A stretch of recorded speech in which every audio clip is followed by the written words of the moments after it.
Hey everyone, Mike Rat here with Slam Academy. Today we're talking about harmonic bass lines and how to get your wubs to kind of sing. You may have been at a music festival and walked by a main stage hearing some cool deep dubstep that felt very vocal and almost like it was harmonizing or singing to you. This is actually really easy to do in Ableton's operator, and we can just use one operator or oscillator for this entire technique, plus a little bit of filtering and some cool colorization.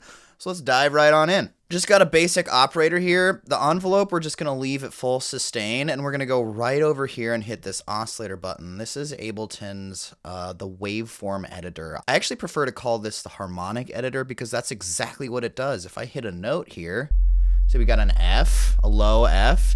As I kind of dot this space,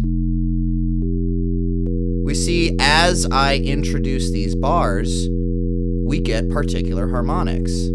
Now, if you're unfamiliar with harmonics in general, I'll just give you a quick rundown. Saw waves, they've got all of them. That's why they're so bright and buzzy. They have every possible harmonic in the frequency spectrum going on up from your fundamental. Saw waves, square waves have every other. That's why they feel a little bit more hollow, but I'll tell you this. The thing about square waves is they miss a lot of the fundamental and they stick towards the harmonic, like perfect fifths and perfect fourths, major thirds, stuff like that. So in my opinion, doing stuff like every other harmonic is a cooler way to get something that feels like it's singing a different range of melodies or harmonics in your sound. Triangles, similar to square wave, but with a diminishing kind of return over time.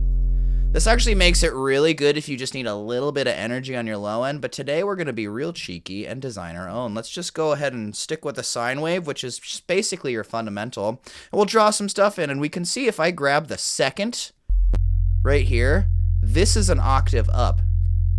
Any frequency doubled is one octave up.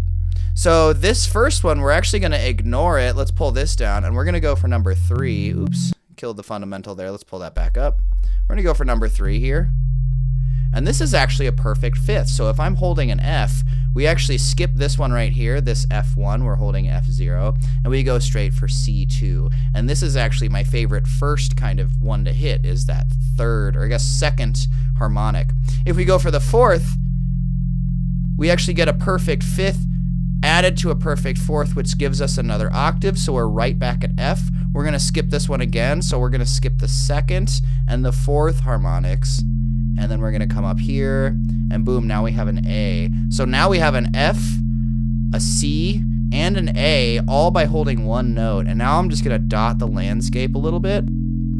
I could be wrong. I think the 8th harmonic, is maybe also an F. I could be wrong on that. Oh, I think we skipped the 8th. That's okay. That's cool with me. Ooh, that just sounds nice and crunchy, you know? This is really, really cool.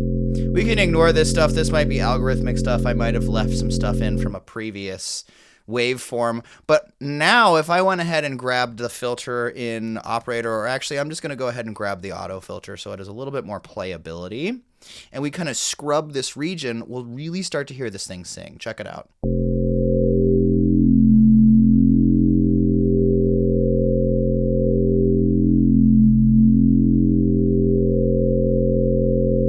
Hear how those harmonics are kind of playing around with each other? This is just really, really nice, and it's just a gentle way to introduce a little bit of musical action in what would just normally be kind of a wub.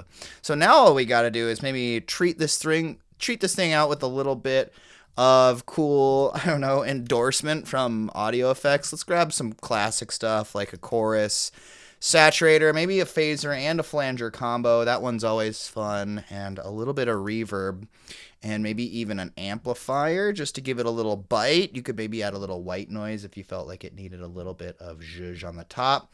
And I don't necessarily want to kill my low end here, so what I'm going to do is I'm going to grab all of these guys. We're going to hit Command G and maybe sneak the limiter behind all of it. And then I'm going to pop open my chains list. We're just going to right click and hit create chain. So now I have a dedicated little chain that I can maybe throw a little EQ3 on here and turn the mids and the highs off. Now this guy is just my low end.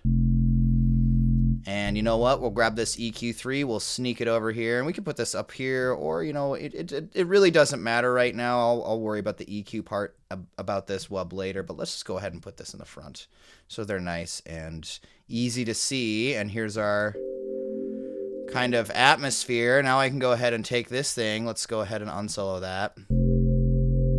Slow down the rate. Let's turn a couple knobs here. Some feedback, some warmth. Turn the drive up. Ooh, that's feeling pretty crispy.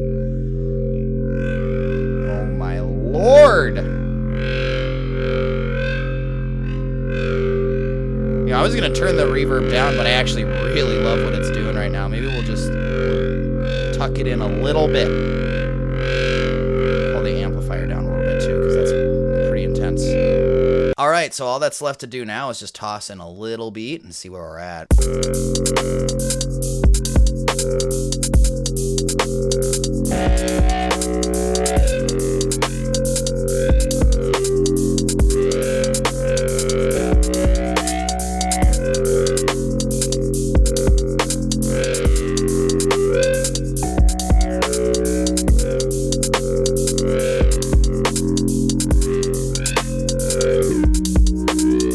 And that's it. That's our cool harmonic wub. Notice as I kind of scrub through this auto filter, we get this thing to actually sound like it's multiple different notes playing at once. I'm really just flipping between F and a B. That's it. That's all I'm doing, but we're kind of coaxing these more sung vocalization kind of just vibes out of this thing by just rocking a heavy resonance on the auto filter. So let's just quick review. We've got an operator over here, and we went over to the waveform editor and we added the harmonics that we wanted to play around with. This is the technique, basically, in a nutshell, adding a little bit of a low pass auto filter with a hefty dose of resonance on that auto filter.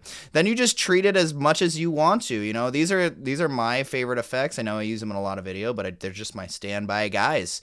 Let's see, a saturator, some chorus, phaser, flanger, hybrid reverb, and a little amplifier, all on the mids and the highs. We took the lows out and we made the lows kind of just clean over here by creating a chain. Of course, a little limiter so no one's ears get blown off. Thanks for tuning in today. If you liked that video, be sure to check out our others. Smash the like, subscribe, comment, subscribe, share, subscribe, like, all that good stuff. You know the deal. And if you want to check out our programs, head on over to slamacademy.com where we've got vetted industry professionals ready to take you to the next level. See you there.